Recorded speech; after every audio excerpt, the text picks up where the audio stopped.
Hey, let's take our main story now. The Automobile Dealers Union of Ghana wants government to come clear on the proposed ban on importation of overaged and salvaged vehicles.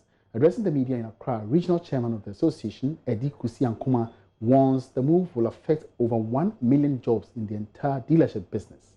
There's more in this report. The Automobile Dealers Union of Ghana, previously known as the Second-Hand Car Dealers Association, has sent a strong message to government against plans to ban the importation of overaged and salvaged vehicles. Minister for Parliamentary Affairs and Majority Leader Osei Mensah Bonsu recently announced a proposal to pass a bill that bans importation of these cars to help reduce road accidents.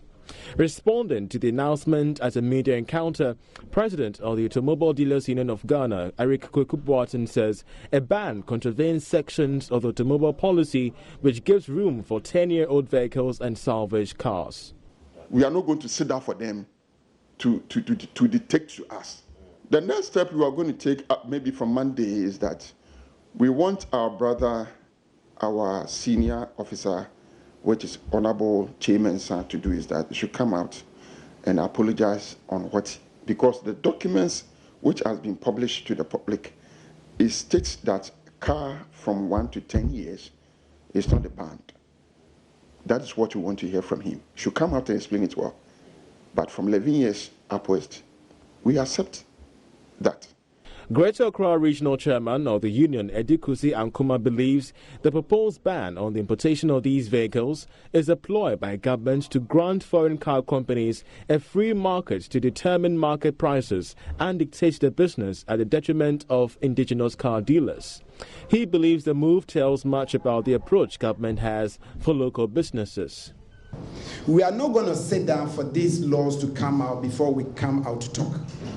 And if indeed we are to come out, we will come out with the whole country. And they will see demonstration that has never ever happened in this country before, because we won't sit down. Ghana has opened doors for automobile companies to set up the operations in the country. In 2018, German car maker Volkswagen announced plans to set up a plant in Ghana as it continues to expand across Africa.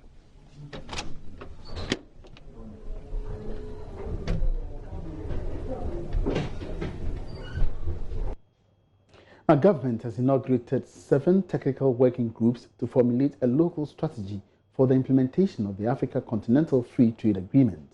The group, which is expected to begin work next week, will make significant input into the national strategy by government towards implementing the Continental Free Trade Agreement. Minister of Trade and Industry Alan Kwadwo is of the view the specific timetable for the program will soon come up. Ebenezer Sabote has more in this report. Technical working groups are trade facilitation, trade policy, enhancing productive capacity, trade-related infrastructure, trade finance, trade information, and factor market integration groups. According to the Minister of Trade and Industry, Alan Kyerematen, the outcome of the work from this committee will be part of a national strategic plan by the government to take advantage of the most ambitious trade agreements on the continent. The minister charged the various groups to ensure that the policy document to be presented conforms with local industrial policies. Framework for the CFTA is only providing a market access opportunity for African countries that have ratified the agreement to take advantage of the African market. But it doesn't mean automatically that once you ratify the agreement that the benefits of the CFTA would accrue to you. You have to have a national plan that supports the private sector in your country to develop the productive capacity to access the type of financing that would enable them grow their businesses. You need an action plan that will identify specific market information on products that can be exported to different countries. You need all these interventions to enable you benefit as a country from the CFTA. Minister for Information, Kojo Nkrumah, urged members of the committee to prioritize the agenda of boosting intra-African trade beyond the agreement. Because the real agenda that we have here today is to set up these committees that will help recommend to Ghana and for Ghana to come up with its action plan for boosting intra-African trade. It's not so much even the broader CFTA agenda, because touchwood, even if that agenda should fail, boosting intra-African trade is one that must succeed. And that is what we have been called to the table to contribute to. Now, your role, distinguished guests, ladies and gentlemen, is to contribute to the solutions, to the ideas, to the way forward. Sometimes we have experts all over this country who don't participate in the solution making, but are very often out there throwing ideas into the public space. We are happy to bring all of you to the table and to put you into these committees and pray you to contribute to the solutions and to the ideas. These are large committees. Sometimes large committees can get engulfed in so much discussion and analysis and nothing gets done. So we're going to ask the committee chairs to push for us to get the specifics that need to be done within the timelines that we are looking for. The National Steering Committee is to be chaired by the Acting Chief Director of the Ministry of Trade and Industry, Patrick Nemo.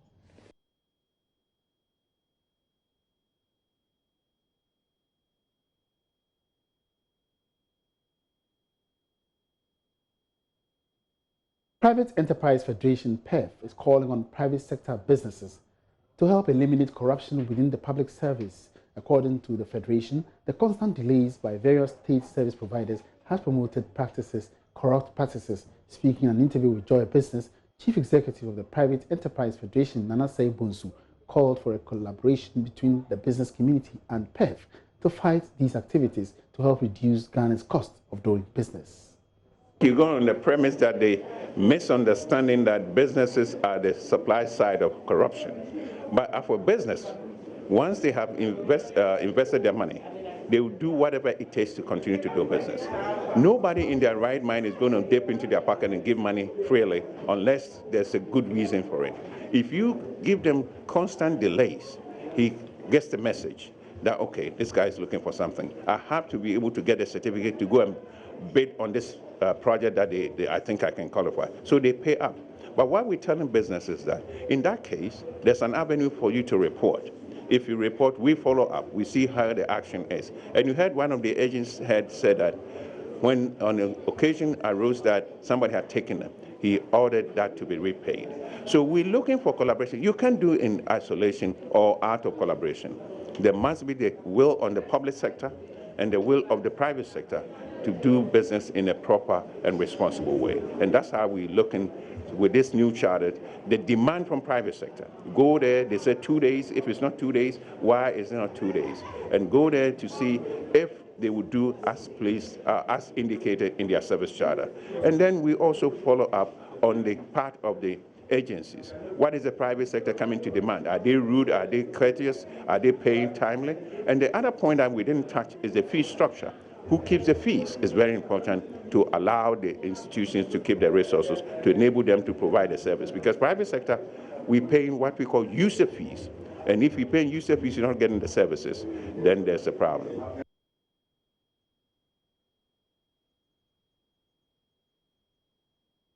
Now, Finance Minister Ken Ofori-Atta has been highlighting the crucial role Joy FM has played over the years in supporting private sector businesses in the country. The minister's comment is coming at a time that Ghana's leading radio station is celebrating 25 years of media excellence. Mr. Ofori-Atta has also been speaking about Joy FM's contribution to his former finance firm, Databank. He however says there's still a lot more that Joy FM can do. Databank in 1990, very difficult in terms of the whole issue of evangelizing a savings culture. With Joy's entrance in the media was extremely helpful to us as we began to launch our various mutual funds and to get people to begin to think of how to save. And I think the interventions, also specific programs like the one that was run by the Reverend Albert Okran was also really helpful in that regard.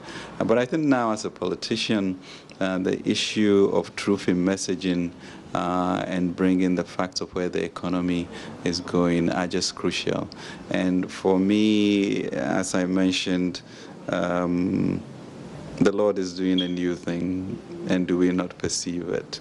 And so as Joy looks at the next 25 years, how is it going to ensure that we as a people changing our sociology from traditional to modernity is pushed, and that the journalists also ask pertinent questions, for us when we come to prove the facts. I think we have to create a society in which there's a broad agreement and consensus as to where we want to go, and then shrink to the margins issues that are just quite parochial. So I really wish you great success. The country can't exist without a vibrant media, but a vibrant media must also be unequivocal about truth. I remember Kweku Sechiado's programs, which was really revolutionary for us, and the way in which he handled it. And I guess that's Newsfile today.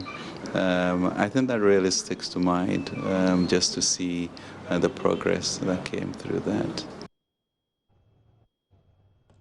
And as the multimedia group marks 25 years of existence and excellence in media practice, the Ghana Association of Savings and Loans Companies has commended the group's subsidiary, Joy Business, for contributing to the financial services sector cleanup, though through its news reportage. Shinibu Akodua is Executive Secretary of the Ghana Association of Savings and Loans Companies. The multimedia group have been there for 25 years, and we have benefited a lot from the multimedia group, and we are very happy for the partnership that is between the two institutions. And we're hoping that more of such collaborations, ensuring that the right news is given out. We want to encourage you with what you have been doing, and continue also ensuring that the right financial education is given to the masses out there. Congratulations, multimedia, and congratulations to everybody who has made it possible for Joy, Adom, and all those companies within the group. Congratulations to you guys. Indigenous carrier Africa World Airlines has now ventured into the Francophone air transport market with the introduction of its new Accra-Abidjan route. The new destination brings with 10 the total number of routes supplied by the air carrier. At the ceremony to mark the inaugural flight, founder of the airline, Togbi Apede, said the airline will continue to expand into newer destinations as it looks to acquire 4 more aircraft this year. Sheila Tamaklu reports. Beginning with just 2 destinations, that is Kumasi and Accra, today Africa World Airlines has hit its 10th destination, which is Abidjan. Now these 10 destinations include all 5 major airports in Ghana, as well as 5 other destinations within the sub-regions, which include Abuja, Lagos, Freetown, Monrovia, and today its new destination, Abidjan. Let's hear from the founder of the Africa World Airlines, Togbe Afede, the 14th. Abidjan is going to be our 10th destination. When we started in 2012 with 2 aircraft, we had only Kumasi. Things look quite gloomy. With the hard work of our people, we've increased our destinations, 3, 4, and today we are launching the 10th. Very important for us because of the significance of Abidjan, in the economy of West Africa. Barring any further problems from the coronavirus, we should be getting our 9th aircraft next month, the 10th aircraft before the middle of the year, and 2 bigger aircraft before the end of the year. So we are looking at the possibility of 12 aircraft, that's additional 4 by the end of the year. That will enable us to open further destinations, get as far as Dakar, and then eastwards go as far as Port Harcourt in Nigeria, and further north into Nigeria. Meanwhile, Ghana's ambassador to Cote d'Ivoire, Fred Laye, is confident that this new route will improve economic activity between the two nations. At the moment, we have signed what I call strategic partnership agreement with Cote d'Ivoire under which we have agreed to work in various spheres like agriculture. And if you have been following the news that Ghana and Cote d'Ivoire, now we have set up a floor price for cocoa. It's under this agreement. Now we have energy discussions with Cote d'Ivoire to make sure that we can be exporting and importing energy as and when necessary. So this complication, this introduction of this airline is very good for our people to come over, and do business with their counterparts. And with the setting up of this African Continental Free Trade Union, this is a boost for the private sectors, to take advantage of communication link between Cote d'Ivoire and Ghana. Chief Operations Officer for Africa World Airlines, Sean Mendes, also says with this new destination and barring any unforeseen circumstances, they are hopeful to increase the passenger numbers by this airline from its 600,000 to a very much higher number. We transported about 600,000 passengers last year. We expect that to grow further this year. And we are hopeful that when we add these 2 additional aircraft to our fleet this year, that we will be able to open new markets as well as increase our frequency in existing markets. Okay, and what numbers are you projecting? 600,000? Well, we're hopeful that we should be able to grow by about 15 to 20% this year at a minimum. But again, the exact numbers will depend upon how the market grows and what the opportunities are. Now at its 10th destination, Africa World Airlines still looks to expand its route within the continent. Reporting for Joy Business from the Aéroport International, Felix Houphouët-Boigny here in Abidjan. My name is Sheila Tamaklo.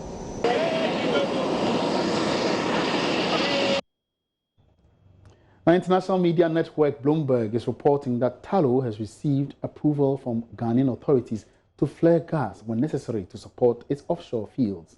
According to the report, the permission will assist heavily indebted Tullow to support production at operations that failed to meet their initial output guidance for 2019, contributing to a terrible year for the company. It says Tullow Oil will resort to gas flaring when it is unable to ship gas onshore in order to maintain the integrity of the Jubilee and 10 fields. Executive Director of KITE, who is also an energy expert, Ishmael Ejokomeni, commented earlier on the marketplace. Something that has been waiting to happen because of the various issues going on the but basically flaring of gas is never good for the environment, and that's the more why the policy right from the no gas limit. So it's not good, but it's also not it's something that at this startup can also do. We are asked them to reduce the production of gas because of the Sankofa, and that's the reason why they should flare the gas. Now, any impact on the economy? Oh, yes. I mean, clearly we are losing gas presence, and the seriousness of it is that for the first 200 billion standard cubic feet from the Jubilee field were taken in for free.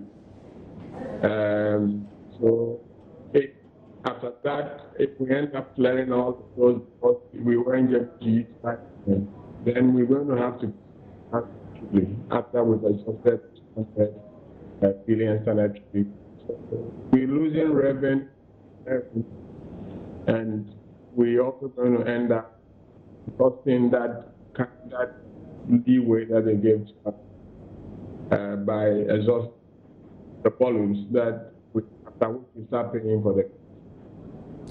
Tullow has an issue with even the decision that forced them to reduce gas production from Jubilee, because because we get the Jubilee gas for free, the government is forced to insist that reduce the volumes so that the Sankofa gas can give the gas that is contracted.